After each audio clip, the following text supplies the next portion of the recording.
ابو موسیٰ کے حکم سے رمضان کے ہاتھ رسی سے پیٹھ پیچھے باندھ دیے گئے۔ وہ کتنا بڑا ہی آدمی کیوں نہ تھا، آخر جنگی قیدی تھا۔ ابو موسیٰ نے اپنے لشکر کے 2 ذمہ دار افراد انس بن مالک اور احنف بن قیس رضی اللہ تعالیٰ عنہ کو یہ فرض سونپا کہ وہ رمضان کو اسی طرح قیدی کی حیثیت سے مدینہ امیر المؤمنین کے پاس لے جائیں۔ رمضان کی یہ خواہش بھی منظور کر لی گئی کہ وہ اپنی شاہی پوشاک اور دیگر ساز و سامان بھی اپنے ساتھ لے جانا چاہتا ہے۔ اس شہر سے جو مال غنیمت حاصل ہوا تھا اس میں سے بیت المال کا حصہ الگ کر کے انس اور احنف کے حوالے کر دیا گیا کہ یہ بھی مدینہ اپنے ساتھ لے جائیں۔ اس طرح ان کے ساتھ اونٹوں کا اچھا حاصلہ قافلہ تیار ہو گیا۔ اونٹوں پر مال غنیمت اور رمضان کا ساز و سامان تھا۔ یہ قافلہ جب مدینہ کے قریب پہنچا تو رمضان نے قافلہ رکوا لیا اور اس نے اپنا حلیہ بدلا۔ اس کی تفصیل تاریخ میں ان الفاظ میں آتی ہے۔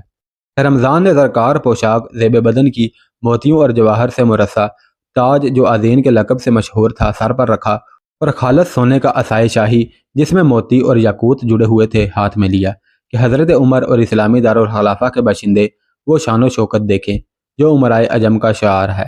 یہ قافلہ جب مدینہ میں داخل ہوا تو لوگ حیرت و استعجاب سے رمضان کو دیکھنے لگے۔ اس کی پوشاک اور زیب و زیبائش مدینہ کے لوگوں کے لیے بالکل ہی نئی چیز تھی۔ اسے حضرت عمر رضی اللہ تعالیٰ عنہ کے گھر کی طرف لے جا رہے تھے تو تماشائیوں میں سے کسی نے کہا کہ حضرت عمر اس وقت مسجد میں ہیں۔ یہ بھی پتہ چلا کہ کوفہ سے کوئی وفد آیا تھا جو امیر المؤمنین سے مسجد میں ملاقات کر کے چلا گیا ہے، لیکن امیر المؤمنین ابھی مسجد میں ہی ہیں۔ انس اور احنف رمضان کو مسجد میں لے گئے لیکن مسجد بالکل خالی تھی۔ تاریخ میں آیا ہے کہ 3-4 لڑکوں نے ایک طرف اشارہ کیا جس کا مطلب تھا کہ حضرت عمر مسجد کے ایک کونے میں سوئے ہوئے ہیں۔ ہوا یوں تھا کہ کوفہ کا وفد چلا گیا تھا تو حضرت عمر رضی اللہ تعالیٰ عنہ نے جو چوگا پہن رکھا تھا وہی اتار کر مسجد کے ایک کونے میں جا کر سر کے نیچے رکھا اور سو گئے۔ رمضان کے جوتے باہر اتروار لیے گئے اور اسے مسجد کے اندر لے گئے۔ دیکھا کہ حضرت عمر بڑی گہری نیند سوئے ہوئے تھے۔ انس اور احنف رمضان کو ساتھ لیے الگ بیٹھ گئے تاکہ حضرت عمر کی آنکھ نہ کھلے۔ مشہور تاریخ دان علامہ طبری اور ابن کثیر نے اس ملاقات کی تفصیلات لکھی ہیں۔ وہ لکھتے ہیں کہ مسجد میں کچھ اور لوگ بھی آنے لگے اور بیٹھتے چلے گئے۔ آخر مسجد میں اتنے لوگ اکٹھا ہو گئے کہ کسی اور کے کھڑے ہونے کی بھی گنجائش نہ رہی۔ اس طرح خاموشی برقرار نہ رکھی جا سکی اور حضرت عمر رضی اللہ تعالیٰ عنہ کی آنکھ کھل گئی۔ کیونکہ حضرت عمر رضی اللہ تعالیٰ عنہ اور رمضان کے مابین گفتگو ہونی تھی اس لیے ایک ترجمان موجود تھا۔ یہ ترجمان مشہور صحابی حضرت حجر بن شیبہ رضی اللہ تعالیٰ عنہ تھے۔ رمضان کو بتایا گیا تھا کہ وہ جو بات کرنا چاہے حضرت حجر کے ساتھ کرے اور یہ اس کی بات عربی زبان میں امیر المؤمنین تک پہنچائیں گے۔ ابھی امیر المؤمنین حضرت عمر رضی اللہ تعالیٰ عنہ سوئے ہوئے تھے تو رمضان کچھ حیران سا ہو رہا تھا کہ ان کا خلیفہ کہاں ہے اور نہ جانے کب آئے۔ تمہارا خلیفہ عمر کہاں ہے؟ رمضان نے حجرہ بن شیبہ سے پوچھا۔ وہ تمہارے سامنے سوئے ہوئے ہیں، حجر نے فارسی زبان میں جواب دیا۔ رمضان کے چہرے پر حیرت کا بڑا گہرا تاثر آ گیا اور اس نے اپنا سر جھکا لیا۔ کچھ دیر بعد سر اٹھایا، حضرت عمر کی طرف دیکھا، پھر حجرہ بن شیبہ کی طرف دیکھنے لگا۔ یقین نہیں آتا یہ تمہارا خلیفہ ہے، رمضان نے کہا۔ میں نے کوئی دربان نہیں دیکھا اور کوئی محافظ پیادہ یا سوار دستہ مسجد کے باہر نظر نہیں آیا۔ یہاں تو پورا محافظ دستہ ہونا چاہیے تھا۔ ہمارے خلیفہ کا محافظ اللہ ہے، حجر نے مسکرا کر جواب دیا۔ ہمارے یہاں دربان اور محافظ اس طرح نہیں ہوتے کہ خلیفہ جہاں جائیں وہ ان کے ساتھ رہے۔ اس ایرانی جرنیل رمضان نے وہ الفاظ کہے جو آج تک تاریخ کے دامن میں موجود ہیں۔ اس نے کہا کہ اس شخص کو پیغمبر ہونا چاہیے تھا اور اگر یہ پیغمبر نہیں تو اس کے اعمال و افعال پیغمبروں جیسے ہی ہیں۔ مسجد لوگوں سے بھر گئی تھی جنہیں خاموش نہ رکھا جا سکا اور رمضان نے بھی باتیں شروع کر دی تھیں جن سے حضرت عمر رضی اللہ تعالیٰ عنہ کی آنکھ کھل گئی۔ وہ انس اور احنف کو دیکھ کر بڑی تیزی سے اٹھے۔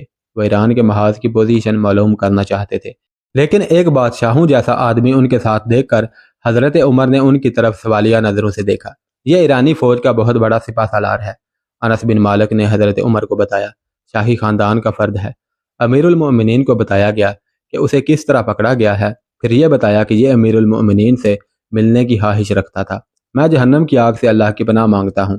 حضرت عمر رضی اللہ تعالیٰ عنہ نے رمضان کے طمطراق کو غور سے دیکھتے ہوئے کہا، میں اللہ کا شکر ادا کرتا ہوں جس نے اسے اور اس کے ساتھیوں کو اسلام کے مقابلے میں ذلیل و خوار کیا ہے۔ حضرت عمر مسجد میں بیٹھے ہوئے لوگوں سے مخاطب ہوئے، اے مسلمانوں، اللہ کے دین کو مضبوطی سے پکڑ لو اور اللہ کے رسول صلی اللہ علیہ وسلم کی ہدایت پر عمل کرو۔ دنیا کی ان دل فریبیوں میں نہ آؤ جس طرح ایران کا یہ شخص آیا ہوا ہے۔ یاد رکھو، دنیا کے جاہ و جلال میں سوائے دھوکے کے کچھ بھی نہیں۔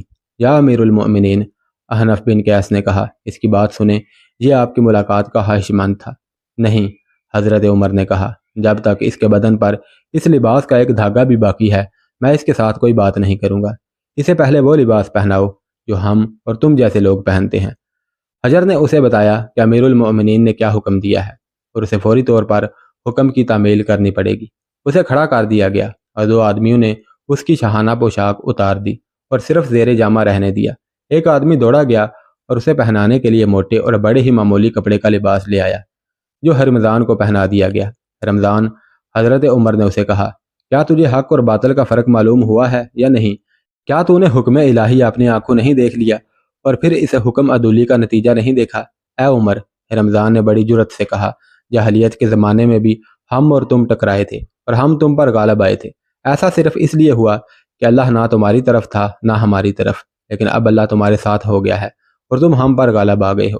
حضرت عمر نے اس موقع پر محسوس کیا کہ حجر بن شعبہ ترجمانی ٹھیک نہیں کر پا رہے۔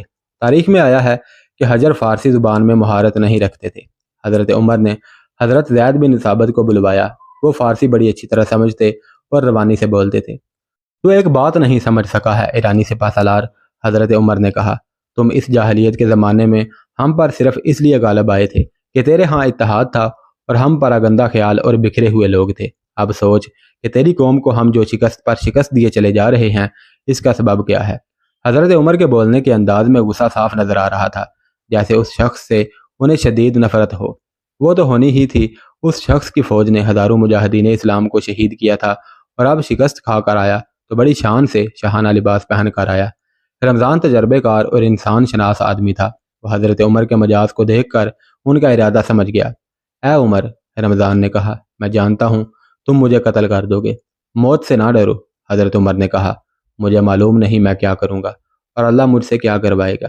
رمضان نے پانی مانگا اور کہا کہ وہ پیاس سے مر رہا ہے۔ امیر المؤمنین کے حکم سے اس کے لیے پانی لایا گیا، لیکن پانی لانے والے نے غالباً یہ سوچا کہ امیر المؤمنین نے اس کی شاہانہ پوشاک اتروا کر موٹے کپڑے کا لباس پہنا دیا ہے تو اس کا مطلب یہ ہے کہ اسے ذلیل و خوار کرنا ہے۔ چنانچہ یہ شخص رمضان کے لیے ایک گھٹیا سے پیالے میں پانی لایا۔ اے مسلمانوں کے خلیفہ، رمضان نے کہا، اگر میں پیاس سے مر بھی جاؤں تو بھی اس پیالے میں پانی نہیں پیوں گا۔ حضرت عمر کے حکم سے بڑے ہی اچھے پیالے میں پانی لایا گیا۔ رمضان پانی پینے لگا تو اس کے ہاتھ کانپنے لگے۔ اے عمر، رمضان نے کہا، مجھے ڈر ہے کہ میں جو ہی پانی پی چکا ہوں گا مجھے قتل کر دیا جائے گا، یہ ڈر دل سے نکال دے۔ حضرت عمر نے کہا، جب تک تو پانی نہ پی لے گا تجھے قتل نہیں کیا جائے گا۔ رمضان نے حضرت عمر کی یہ بات سن کر پانی پیے بغیر پیالہ ایک طرف رکھ دیا۔ اس کے بعد امیر المؤمنین اور رمضان میں جو گفتگو ہوئی اس میں ترشی اور سخت کلامی پیدا ہو گئی، اس حد تک کہ احنف بن قیس اور انس بن مالک کو دخل اندازی کرنی پڑی۔ میں تجھے قتل کروں گا، حضرت عمر نے کہا۔ اے عمر، رمضان نے کہا، تو مجھے قتل نہیں کر سکتا کیونکہ ابھی ابھی تو مجھے زندہ رہنے کا حق دے چکا ہے۔ تو جھوٹ بول رہا ہے، حضرت عمر نے غصیلی آواز میں کہا، میں تجھے جینے کا حق نہیں دے سکتا۔ حضرت عمر کا غیظ و غضب دیکھ کر انس بن مالک کو فوراً دخل اندازی کرنی پڑی۔ انہوں نے حضرت عمر سے کہا کہ رمضان دھوکے میں جان کی امان پا چکا ہے، تو کیا کہہ رہا ہے انس؟ حضرت عمر نے سٹ پٹا کر پوچھا، میں ایسے شخص کو کس طرح جان کی امان دے سکتا ہوں جس نے ہمارے اچھے اچھے سالار قتل کر ڈالے ہیں؟ میں نہیں سمجھ سکا کہ اس شخص نے کس دھوکے سے مجھ سے جان بخشی کروائی ہے۔ یا امیر المؤمنین، انس نے کہا، اس نے کہا تھا کہ جو ہی میں پانی پی لوں گا آپ مجھے قتل کر دیں گے۔ آپ نے کہا تھا کہ یہ جب تک پانی نہیں پیے گا اسے قتل نہیں کیا جائے گا، یہ شخص پانی پیے گا ہی نہیں۔ اے ایران کے فریب کار سپہ سالار، حضرت عمر رضی اللہ تعالیٰ عنہ نے رمضان پر غضبناک نگاہ ڈال کر کہا، تو نے مجھے دھوکہ دیا ہے، خدا کی قسم میں اس لیے دھوکہ کھا گیا ہوں کہ مسلمان ہوں۔ مسلمان اگلے ہوئے الفاظ نگلا نہیں کرتا۔ اے خلیفۃ المسلمین، رمضان مسکرایا اور دایاں ہاتھ حضرت عمر کی طرف بڑھا دیا، میں اسلام کو قبول کرتا ہوں، میں اسی مقصد کے لیے آیا تھا۔ اس طرح ایران کے ایک بہت بڑے جرنیل نے جو شاہی خاندان کا فرد بھی تھا اسلام قبول کر لیا۔ اس کے ساتھ ہی اس نے حضرت عمر رضی اللہ تعالیٰ عنہ سے اجازت چاہی کہ وہ باقی عمر مدینہ میں گزارنا چاہتا ہے۔ حضرت عمر نے اسے اجازت دے دی اور 2000 درہم سالانہ وظیفہ مقرر کر دیا۔ دو مورخوں نے یہ بھی لکھا ہے کہ رمضان نے حضرت عمر سے کہا تھا کہ اس نے یہ دھوکہ اس لیے دیا تھا کہ لوگ خصوصاً ایرانی یہ نہ کہہ سکیں کہ اس نے تلوار اور جان کے ڈر سے اسلام قبول کیا ہے۔ یہ بھی تاریخ میں آیا ہے کہ حضرت عمر جنگی امور میں رمضان سے مشورہ لیا کرتے تھے۔ تاریخ میں یہ پتہ نہیں چلتا کہ وہ مدینہ میں کیا کام کر رہا تھا، صرف ایک جملہ لکھا ہے کہ اس نے اسلام کی خاطر بہترین خدمت سر انجام دی۔ بہرحال اس کا اپنا انجام بہت برا ہوا۔ ہم چونکہ فتح مصر کی طرف بڑھ رہے ہیں اور یہی ہمارا موضوع ہے، لیکن بات رمضان اور حضرت عمر کی چل نکلی تو موضوع معلوم ہوتا ہے کہ یہ پورا واقعہ بیان کر دیا جائے۔ امیر المؤمنین حضرت عمر رضی اللہ تعالیٰ عنہ کو مسجد میں ایک قاتل نے شہید کر دیا تھا۔ قاتل کا نام ابو لولو فیروز تھا اور وہ حجرہ بن شیبہ کا نصرانی غلام تھا۔ وہ جب پکڑا گیا تو اس نے اسی خنجر سے خودکشی کر لی۔ یہ بھی ذہن میں رکھیں کہ وہ ایرانی تھا اور جنگ نہاوند میں جنگی قیدی بنایا گیا تھا۔ حضرت عمر کے بیٹے یہ معلوم کرتے پھر رہے تھے کہ حضرت عمر کو کیا اس شخص نے کسی ذاتی اناد کی بنا پر شہید کیا ہے یا اس کے پیچھے کوئی سازش ہے۔ قاتل کا خنجر اپنے قبضے میں لے لیا گیا تھا۔ یہ عام قسم کے خنجروں جیسا نہیں تھا، بلکہ اس کا دستہ درمیان میں تھا اور یہ ایک کی بجائے دو خنجر تھے، ایک پھل ایک طرف اور دوسرا دوسری طرف۔ تاریخ کی روایت ہے کہ حضرت عبد الرحمن بن ابو بکر نے یہ خنجر دیکھا تو وہ سوچ میں پڑ گئے، خدا کی قسم میں نے یہ خنجر پہلے دیکھا ہے۔ عبد الرحمن بن ابی بکر نے کہا اور ذرا چوک کر بولے، میں نے رمضان کو دو آدمیوں کے ساتھ کھڑے خسر پسر کرتے دیکھا تھا، ایک جفینہ اور دوسرا یہ مردود قاتل ابو لولو فیروز تھا۔ مجھے دیکھ کر یہ تینوں چونک پڑے۔ جب تیزی سے ادھر ادھر چلنے لگے تو یہ خنجر گر پڑا جو ابو لولو نے اٹھا لیا اور چلے گئے۔ عبد الرحمن بن ابی بکر کی یہ بات سن کر معمر صحابہ حضرت عبد الرحمن بن عوف رضی اللہ تعالیٰ عنہ نے اپنی رائے دی، جس سے یہ ثابت ہوا کہ رمضان اور جفینہ حضرت عمر کے قتل میں شریک تھے۔ عبداللہ بن عمر نے جب ان صحابہ کرام کی باتیں اور ان کی رائے سنی تو انہوں نے تلوار اٹھائی اور غیظ و غضب میں گھر سے نکل گئے۔ پہلے رمضان کے گھر پہنچے اور اسے باہر بلا کر کہا کہ میرے ساتھ آؤ، میرا گھوڑا دیکھو۔ رمضان ان کے آگے آگے چلا تو عبداللہ بن عمر نے ایک ہی وار سے رمضان کا کام تمام کر دیا۔ رمضان گرا اور وہیں مر گیا۔ وہاں سے جفینہ کے یہاں پہنچے اور اسے بلا کر قتل کر دیا۔ پھر حضرت عمر کے قاتل ابو لولو کے یہاں گئے جہاں اس کی ایک چھوٹی بیٹی موجود تھی۔ انہوں نے اس لڑکی کو بھی قتل کر دیا اور پھر وہ ہیجان اور جنون کے عالم میں تلوار لہراتے باہر نکلے اور بڑی بلند آواز سے کہتے گئے کہ میں کسی ایرانی اور غیر مسلم غلام کو زندہ چھوڑوں گا نہیں۔ اگر ان پر قابو نہ پایا جاتا تو وہ اپنے عظیم باپ کے خون کا بدلہ نہ جانے کتنے ہی آدمی کو قتل کر کے چکاتے۔